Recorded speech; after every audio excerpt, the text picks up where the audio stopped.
Hi, and welcome to the Prodigal Son series. Have you ever wondered on the whereabouts of the mother to the prodigal son? Do you realize that the story, the parable in the Bible is narrated without a single mention of the mother?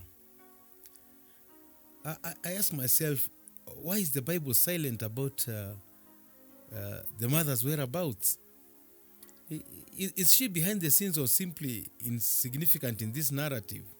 I mean, why is the mother not mentioned anywhere in the whole Bible? Hmm? Or why does the Bible, the parable, zero in on the father? Well, I believe that her absence is quite significant, as we are going to find out in this story. But first, let us approach another somehow similar but quite interesting story about a man called Lot. That is found in Genesis chapter 19 and verse 30. We all know about the story of Lot, Sodom, and Gomorrah. That's Genesis chapter 19 and verse 30. I want to read. And Lot went up out of Zoar and dwelt in the mountain, and his two daughters with him, for he feared to dwell in Zoar. And he dwelt in a cave, he and his two daughters. Here in this verse is a father who did not have two sons, as in the story of the prodigal son, but he had two daughters instead. The daughters, unlike in the prodigal son's story, schemed against their father and ended up conceiving from their father. We all know Moab, which means the seed of the father, is as a result between Lot and one of his daughters. We all know what the daughters did to their father, but why did they go to that extreme? I think your answer is as cool as mine, because their mother was nowhere to be seen, because their mother was absent. I mean, their mother had turned into a pillar of salt. And now let us read from Luke chapter 15, verse 11 to 13. That is the prodigal son's story. Let's find out where the mother is. And he said, a certain man had two sons, and the young of them said to his father, Father, give me the portion of goods that falleth to me. And he divided unto them his living. And not many days after, the younger son gathered all together and took his journey into a far country, and there wasted his substance with riotous living. Well.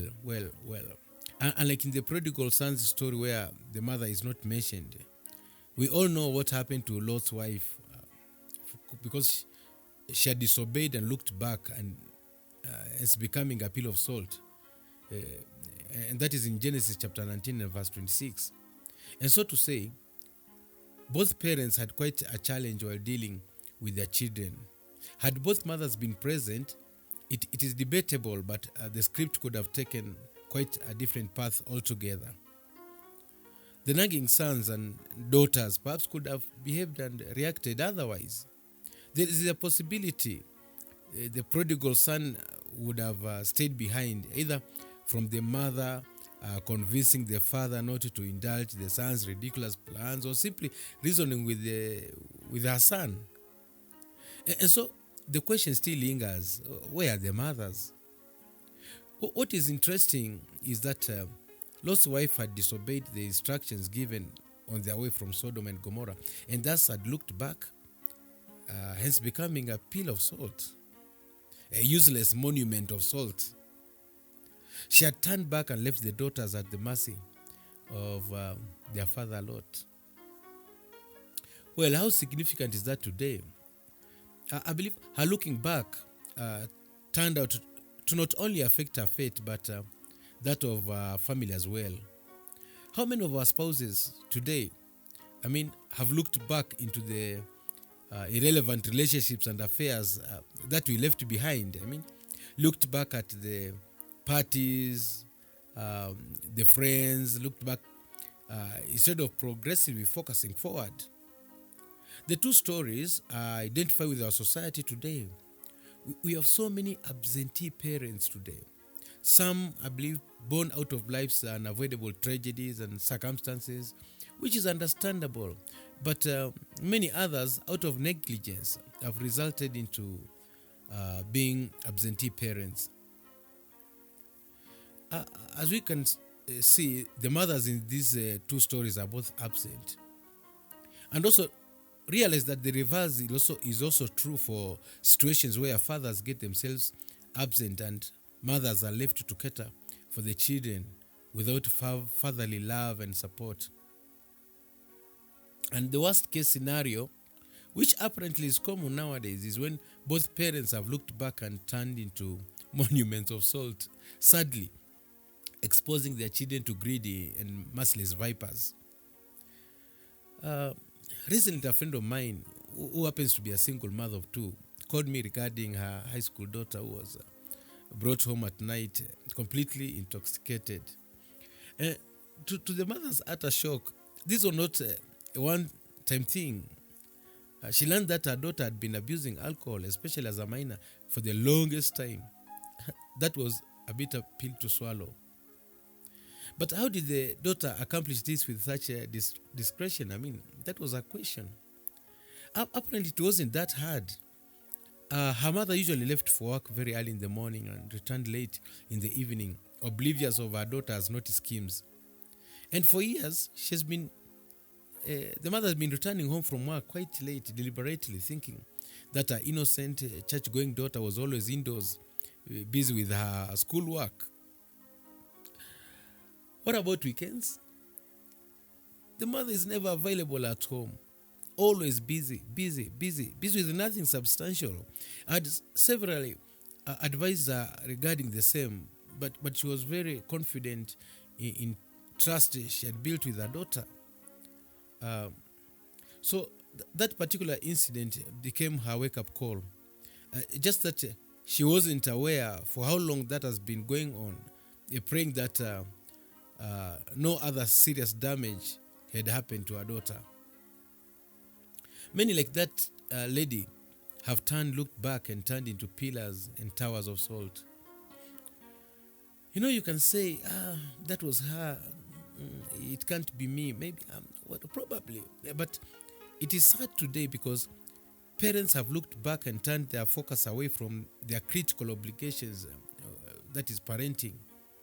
And many times, one or both parents are nowhere to be seen, and the children are relegated and delegated at the mercy of nannies, house helps, and relatives, almost throughout their prime time, or even abandoned to friends in worst case scenarios. I have respect for most house helps and caregivers who actually dedicate that extra mile into caring for our children, especially when we are away. But you concur with me that the love of the parents is absolutely indispensable and cannot be substituted. No, you're saying you're always with your children. Okay, really? You always leave for work before they wake up for school. And many come back when the children are dead asleep. Many don't have time for their kids. They are never there for their kids. I mean, such parents are not different from Lot's wife who looked back for what was important to her in Sodom. Let me ask you, what is your Sodom and Gomorrah? Is it your ex, your boyfriend, your girlfriend, your business, your job, your hobby, your investment, the TV and the internet, the clubs, or even your ministry? Well, with the absence of one or both parents, how then would the society not end up with prodigals? Perhaps it's not the children who are prodigals, but the parents. We have looked back into our businesses, our investments, turned our attention and perspective from our own children and focused on what we think is significant for our survival at the detriment of our own families. I mean, that is being selfish. It's being selfish in a very smart way. It is quite interesting today that we have lost our own children to the social media networks. We have lost our own children because we are never there for them. We are the prodigals instead. The internet is now their number one tutor. They learn, our children learn the most horrible of things in these hubs. What our children do behind closed doors, only God knows. We have actually exposed our children to the most horrible and ugly instructors for their lives. We have traded our children's destinies with our own selfish desires and ambitions. You see, such parents are sincerely answerable before God. We have cause to repent for this act of negligence. We have ourselves to blame when our children get into drug dens or into hedonism. It's not the teachers to blame. Many of us blame the teachers. It's not the government to blame. It's not even the church to blame, nor the economy. It's the modern prodigal mothers and prodigal fathers to blame for what is happening in the society and the family units today. Our children live for far countries in search of love, in search of peace. They live for far countries in search of joy and approval, because we are not there as parents to give them that approval, to give them that essential commodity. Remember, the eldest son in the parable reminded his father that he was not there for him and his friends. The father or mother, whichever is appropriate for you, has never thrown a single party for him and his friends. Our children need our total attention. Paying for their tuition and provisions is never enough. It is sad that we are losing our children as we have buried our hands in the sands of Sodom and Gomorrah with the excuse that we are actually sacrificing everything for them. What irony. It is of no use chasing after money at the expense of our own children's lives and destinies. We see many kids today in far countries because some homes are no longer hospitable for them. We have given them absolute freedom. However, I believe that freedom without boundaries is blatant bondage. Our children have ended up in the far countries of drugs and substance abuse because the parents or one of the parents is not there when needed. When the children want company, they go to the internet. They have the cell phones. They join the gangs. In illicit relationships because the fathers or the mothers are not there for them. Absentee parents will oftentimes be heard complaining and arguing. What is it that I did not do for him or her? In that matter, I paid this and that, I did this and that. Yeah, cool. You paid tuition for them. Congrats. Kudos. You ask your friends to take them out for dinner. That's cool, but you're not there for them when they desperately needed you. As parents, we have lavished and spoiled our children with money, literally spoiling them. Well, I know you're saying I'm single and my children are doing quite well. I'm proud. Yeah, I applaud you. It is because you give them quality time. You give quality time to your children in spite of your busy schedule. You always call them and create time for them. I commend you. However, do not take your children for granted. Keep listening to them. You can do better than what you are currently doing. We usually say a stitch in time saves 9. You know what? Parents can also be available physically as pillars of salt, but absent by default. Do not be one of them. It is important to note that the prodigal father of the prodigal sons, I say prodigals because all of them were seemingly lost. This father made a party when his son returned because I believe he wished to bond with his family once more. He slaughtered that special calf and made merry for a reunion. And have you been in this? Have you been this absent physically, emotionally, or spiritually?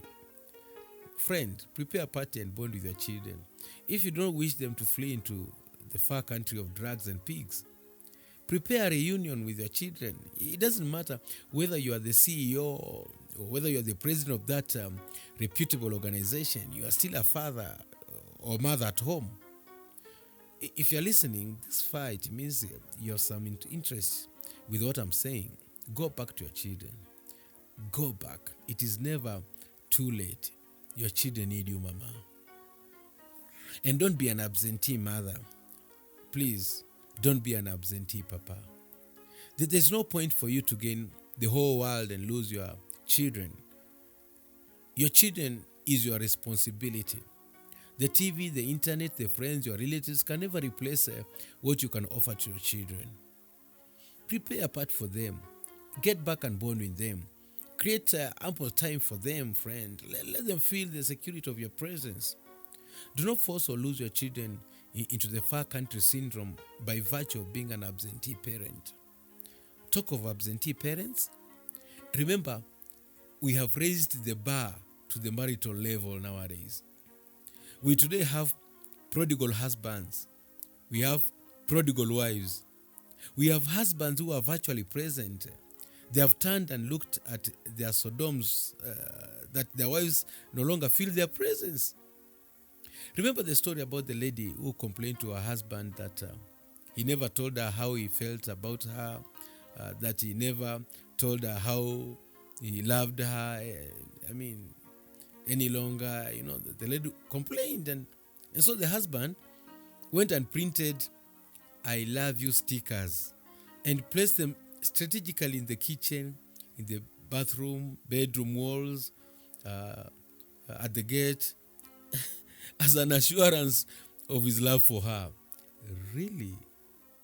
Remember that like begets like. And the probability for prodigal spouses producing prodigal children is extremely inevitable. And you know what? The buck stops with you. God bless you.